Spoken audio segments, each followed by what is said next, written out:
In the autumn of 1983, British boxing fans were treated to a highly anticipated showdown between the rising star of Frank Bruno and the formidable Floyd "Jumbo" Cummings.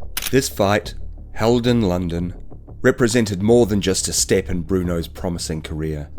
It was a clash of two fighters whose lives had taken drastically different paths. Bruno, the beloved heavyweight hopeful of Britain, had a record of 19 wins, all by knockout, as he stepped into the ring that night. Across from him stood Cummings, a man whose life was marked by violence, both inside and outside the ring. Welcome back to Crime Chronicles. Stay tuned as we look at the time a UK boxing legend faced off against a bona fide criminal, a man who had taken violence to its ultimate, shocking conclusion by committing murder. Born in West London in 1961, Frank Bruno captured the imagination of the British public early on with his immense physicality and pleasant nature. Bruno was every inch a natural heavyweight. At 6'3" and weighing a lean 15 stone, Bruno cut an imposing figure, but he was more than just a powerful boxer. He was a symbol of hope for British sports fans, who longed for a new heavyweight champion to emerge from their shores. Bruno's early life in a tough London neighbourhood, coupled with his time spent in a correctional facility for troubled youths, helped shape his resilience and determination. These early challenges would serve him well as he transitioned into the professional boxing world in 1982. By that time, Bruno had already built a solid amateur career, having won the ABA Heavyweight Championship in 1980. As a professional, Bruno's career was meticulously managed, allowing him to build up his confidence and record against journeyman fighters. His devastating knockouts quickly earned him a reputation as a fearsome puncher, and he became a rising star in the heavyweight division. As Bruno's career progressed, so did the pressure to face more formidable opponents. While his early fights had been carefully selected to hone his skills and build his reputation, it was inevitable that Bruno would need to step into the ring with more experienced and dangerous fighters. This is where Floyd "Jumbo" Cummings came in, a fighter whose own story was as compelling as it was tragic. Floyd Cummings, born in Mississippi in the late 1940s, had a vastly different upbringing than Bruno. His youth was marred by poverty and crime, leading to a life of violence that would follow him into adulthood. Known as Jumbo due to his enormous size, Cummings was first arrested at the age of 8, signalling the start of a troubled life that seemed destined for the wrong side of the law.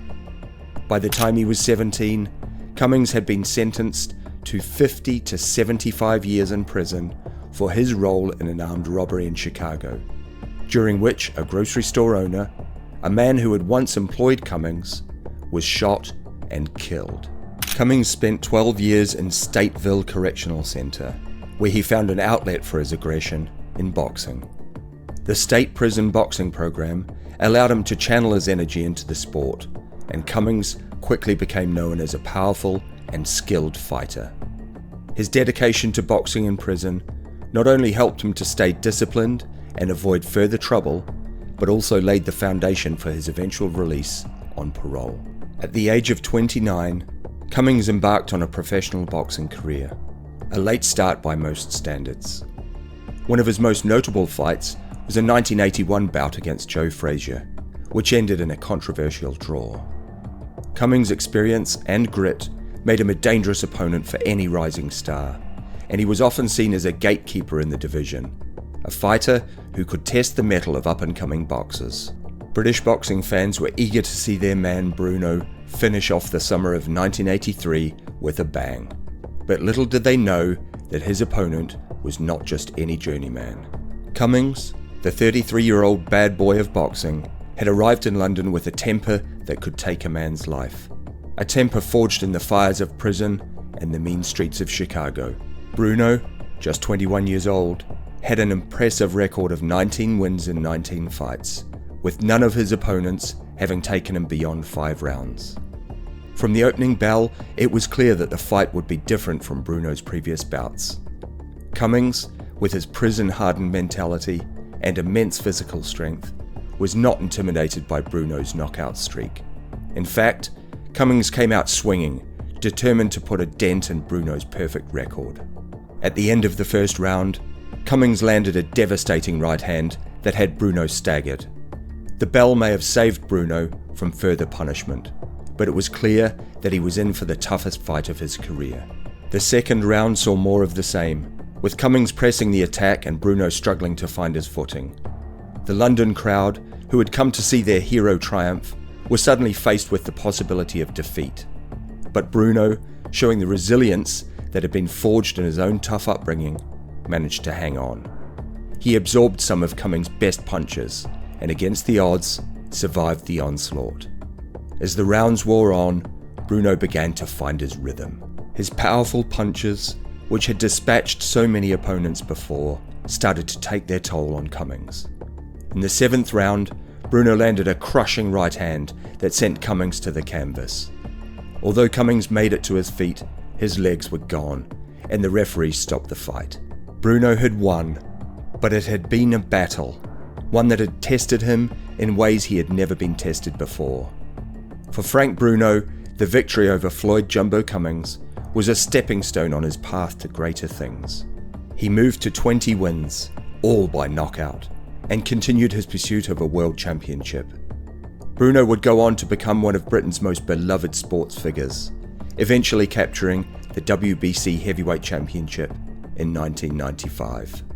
For Floyd Cummings, however, the fight against Bruno marked the end of his professional boxing career.